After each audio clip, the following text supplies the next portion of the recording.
আজকে আমি শেখাবো বা দেখাবো একটা নতুন রান্না, যেটা জিভে জল আনার মতো স্বাদ এনে দেয়, যেটার নাম শুনলেই জিভে জল এসে যায়। সেটা হলো আচার। তো যে কোনো আচারের নাম শুনলেই আমাদের জিভ দিয়ে জল পড়ে। আর আমি এখানে বানাবো কুলের আচার। ঠিক আছে, তো কুলের আচার বানাতে কি কি লাগবে আগে সেগুলো দেখে নিই। আমার এখানে লাগবে কালো জিরে, জিরা, মেথি, গুড়। আর আমি এখানে নিয়েছি ভেলি গুড়, তেজপাতা, এলাচ, লবঙ্গ, লবঙ্গ না দিলেও চলবে, দারচিনি। আর আমি কড়াইতে বা একটা ফ্রাইং প্যানে, এটা আমার নন স্টিকের ফ্রাইং প্যান, এটা হচ্ছে প্রেস্টিজ কোম্পানির। তো আমাদের নিজস্ব দোকান আছে, দোকানের এগুলো যখন যেটা মন চায় তুলে নিয়ে চলে আসি। তো এটা আমার সেই দোকানেরই প্রেস্টিজ কোম্পানির ফ্রাইং প্যান, যেটা আমি ইন্ডাকশানেই করছি। আমি বসিয়ে দিয়েছি প্যানটা, বসিয়ে দিয়ে আমি কি করেছি, প্রথমে তেল, সর্ষের তেল, অন্য কোনো তেল না, সর্ষের তেল গরম করে নিয়েছি। নিয়ে তার মধ্যে ফোড়নটা পুরো দিয়ে দিয়েছি। আর ওর সঙ্গে শুকনো লঙ্কাটা অ্যাড করবেন, আমার বাড়িতে ছিল না বলে দিইনি, আপনারা ওর সঙ্গে অ্যাড করে দেবেন। তো দিয়ে আমি তারপরে ওটা একটু ভাজা ভাজা হয়ে এলে, যখন ওর থেকে স্মেল ছেড়ে দেবে, তখন আমি কি করলাম, কুলগুলোকে একে একে ঢেলে দিলাম। আচ্ছা, প্রথম কুলটা অনেকটা কুল, তো যেহেতু আমার তো কুলগুলো আমি একে একে ঢেলে দিলাম। আর আমার প্রথমে কুলটা একটু অনেকটা হয়ে গেছে, যে জন্য নাড়তে একটু অসুবিধা হচ্ছে। তো আপনারা এর থেকে বড় পাত্রও নিতে পারেন। আসলে এটা নাড়তে চাড়তে একটু গলে যাবে, তখন জায়গাটা ঠিক হয়ে যাবে বা স্পেসটা ঠিক পরিপূর্ণ হয়ে যাবে, তখন আর অসুবিধা হবে না নাড়াচাড়া করতে। এখন একটু অসুবিধা হচ্ছে, সবে প্রথম দিয়েছি তো শুকনো কুলগুলো। তো যাই হোক, এবারে এগুলো ভালো করে নাড়াচাড়া করে যখন একটুখানি সমস্ত মশলাটার গায়ে গায়ে মেখে যাবে, এবার আমি এর মধ্যে একে একে এক একটা করে জিনিস অ্যাড করব। আর কুল বলুন আর যে কোনো আচারই বলুন, এতটা লোভনীয় হয় যে নাম দেখলে জল আসে, আবার করলেও জিভে জল চলে আসে, তাই নাকি? আচ্ছা, আমার ভিডিওগুলো যদি ভালো লাগে অবশ্যই আপনারা লাইক, কমেন্ট, শেয়ার করবেন। আর প্লিজ বন্ধুরা সাবস্ক্রাইব করবেন, সাবস্ক্রাইব করতে ভুলবেন না। সাবস্ক্রাইব না করলে মোটিভেট হতে পারি না। আপনারা একটু সাবস্ক্রাইব করলে আমরা মোটিভেট হই। সাবস্ক্রাইব করতে তো পয়সা লাগে না, অবশ্যই বন্ধুরা একটুখানি সাবস্ক্রাইব করে দেবেন। আর তো দেখুন, এবার কুলের আচারটাকে আমি প্রথমে একটুখানি করে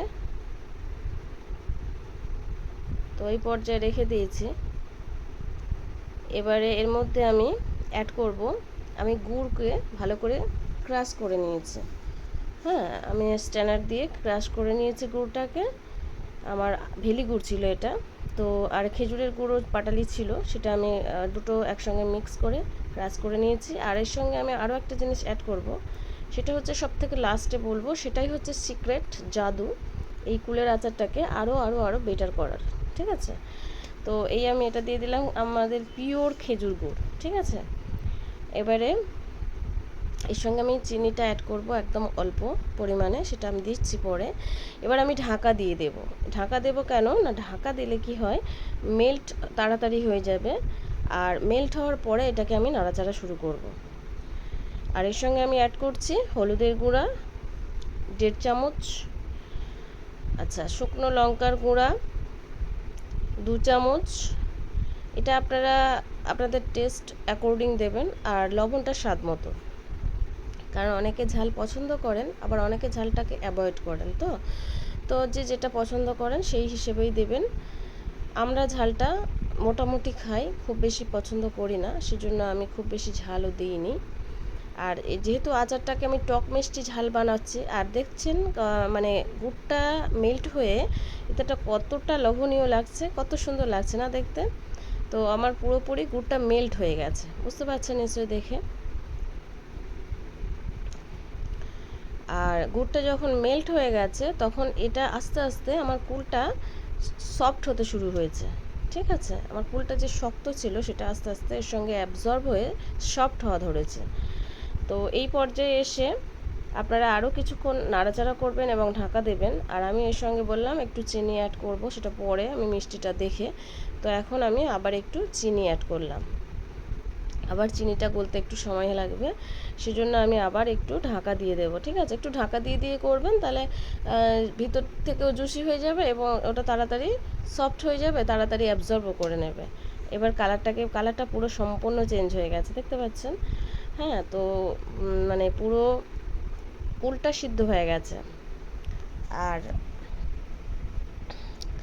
কুলের আচার সত্যি বলছি, জানি না কার খুব পছন্দের, আমার সমস্ত আচারের মধ্যে সবথেকে ফেভারিট হচ্ছে কুলের আচার। খুব খুব খুব ভালো লাগে কুলের আচার। আগে মা বানাতো, আগে মা, দাদিমা, ঠাকুমা এরাই বানাতো, কিন্তু আমি ফার্স্ট কুলের আচার বানাচ্ছি। তো খুব সুন্দর হয়েছে কুলের আচারটা। আর বললাম মেন হচ্ছে এর একটা মশলা, যেটা আমি রেডি করাটা দেখাইনি। আপনারা যদি চান কমেন্ট বক্সে জানাবেন, আমি ডেসক্রিপশান বক্সে লিখে দেব। কিন্তু ওটাই হচ্ছে সিক্রেট মশলা, ঠিক আছে? ওটার জন্য এর আচারের যে একটা সৌন্দর্য, তো সেটা যেন ওই মশলার জন্যই বহু গুণে বেড়ে যাবে। মশলাটা আমি শেষে আপনাদের দেখাবো বা বলবো। তো আমার কুলটা একদম হয়ে গেছে। আমার যে ভেলি গুড়টা বা গুড়টা বা চিনিটা একসঙ্গে যেটা রস ছেড়ে দিয়েছিল, সেটাও অনেকটা শুকিয়ে হয়ে এসেছে। এবার আমি কি করছি, কুলগুলো যেহেতু আস্তে আস্তে দিয়েছে, অনেকে থেঁতো করে দেয়, আমি আস্ত দিয়েছি কুলগুলো। তো কুলগুলোকে আমি একটু লাইয়ে দিয়ে, হাতা দিয়ে বা চামচ দিয়ে ভালো করে আমি একটু থেঁতো করে দিচ্ছি, ঠিক আছে? আমি চাইছি কিছু কুল থেঁতো থাক আর কিছু কুল আস্ত থাক, ওটা খেতে ভালো লাগে খুব বেশি। তো এই পর্যায়ে আমার কুলের আচারটা অনেকটাই রেডি হয়ে এসেছে। অনেকটা বলতে কি, আমার মনে হয় 78% আমার রেডি আছে। এই হচ্ছে আমার সিক্রেট মশলা। এই মশলাটা যদি জানতে হয় তাহলে আমাকে কমেন্ট করে জানাবেন। আমি কমেন্ট বক্সে যদি কমেন্টে পাই, তাহলে ডিসক্রিপশন বক্সে অবশ্যই মশলাটার পুরো রেসিপি দিয়ে দেব, ঠিক আছে? তো এই হলো আমার কুলের আচার, অবশ্যই একবার বাড়িতে বানাবেন। আর যারা কুল প্রেমী আছেন তাদের জন্য তো আর কথাই হয় না। তো এরকম সুস্বাদুময় কুলের আচার অবশ্যই একবার